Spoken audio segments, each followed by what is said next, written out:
comité de expertos. Se resiste todavía a esta hora, el Gobierno no ha confirmado que vaya a dar esa información, así que lo que nos preguntamos es si está obligado a hacerlo o si depende de la voluntad del propio Ejecutivo. Ignacio González Vega, magistrado, buenas noches. Buenas noches, José Luis. ¿Lo de atender a los requerimientos del portal de transparencia es obligatorio o depende de la voluntad del Gobierno? Bueno, yo creo que debe de ser obligatorio lo que establece el Consejo de Transparencia y Buen Gobierno. En definitiva, lo que hace o lo que se ha hecho con esta institución es plasmar un principio fundamental en las sociedades democráticas avanzadas como es España y los países que integran la Unión Europea, y en definitiva que la actividad pública, es decir, los poderes públicos, esté sujeta su actividad al control de los ciudadanos. Es algo normal. Nosotros incluso hemos reclamado esa transparencia en la Casa Real, ¿no? Que se dé una explicación detallada, por ejemplo, de los viajes del rey emérito. Esto ha sido una reclamación, creo que unánime por parte de la sociedad, ¿no? Y en este caso en concreto, bueno, pues resulta difícil de entender que el Gobierno se resista a dar esa información.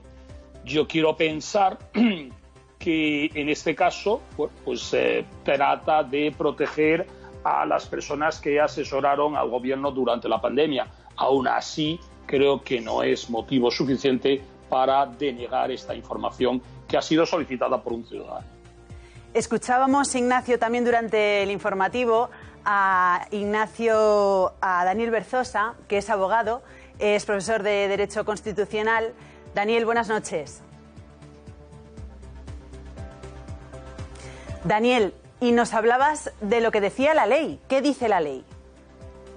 Bueno, la ley es que es bastante clara. Basta simplemente el artículo 11 de la Ley General de Salud Pública, por cierto, aprobada aún, gobernando el Partido Socialista, con la mayoría que lo apoyaba entonces, en 2011, estaba el presidente José Luis Rodríguez Zapatero, y es que es completamente contundente lo que dice el artículo 11 de la Ley General de Salud Pública, y es que será pública la composición de todo comité, de todo grupo, que evalúe o que haga recomendaciones en materia de salud pública. El artículo 11 de la Ley General de Salud Pública es suficiente para obligar al Gobierno, en este caso, a informar de quién compone ese supuesto o real, no sé, quizás ensoñado, comité de expertos.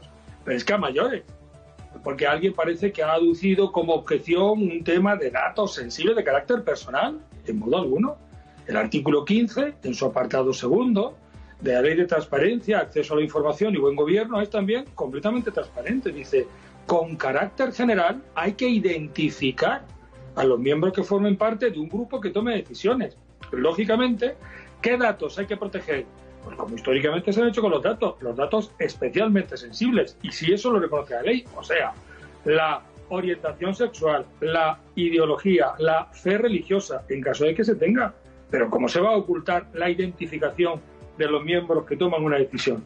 Y finalmente, por si fuera poco, a mes está el artículo 53.1 de la Ley de Procedimiento Administrativo, que como derecho del interesado que participa en un procedimiento de la administración pública, tiene derecho a conocer, dice literalmente la ley, es verdad, al titular y a los funcionarios que forman parte.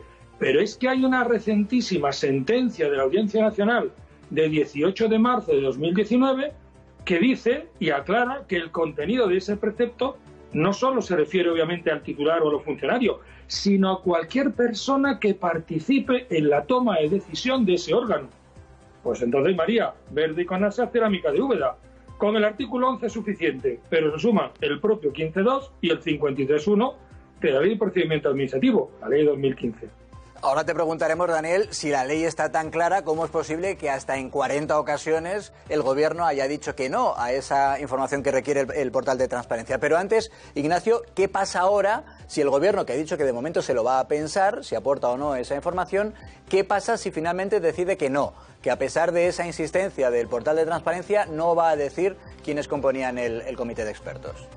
Bueno, pues en ese caso lo que se produciría sería la jurisdiccionalización o judicialización del conflicto. Es decir, a partir de ahí habría que recurrir ante los órganos contencioso-administrativos precisamente para que, en definitiva, fueran los tribunales de justicia quienes dilucidaran la cuestión. Yo insisto, creo que el principio de transparencia es un principio de nuevo cuño en las sociedades más avanzadas y creo que en este caso, bueno, pues yo no encuentro argumentos de peso para el gobierno. Insisto, incluso se alegó el que no fueran ni altos cargos ni cargos directivos de la administración.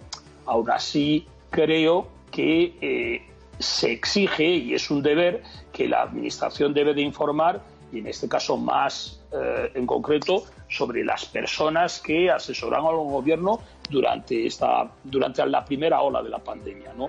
Y lo que veremos ahora muy probablemente es que si el gobierno se niega, pues a partir de ahora serán los jueces de lo contencioso administrativo quienes tengan la última palabra. Daniel, entonces, bueno, nos hablabas no de una ni de dos, sino de 3 leyes que avalan esa transparencia del gobierno. ¿Cómo es posible entonces? ¿A qué se acogía el gobierno para no dar esos nombres? Daniel. Suficiente. Una sola es suficiente, ¿de acuerdo, María?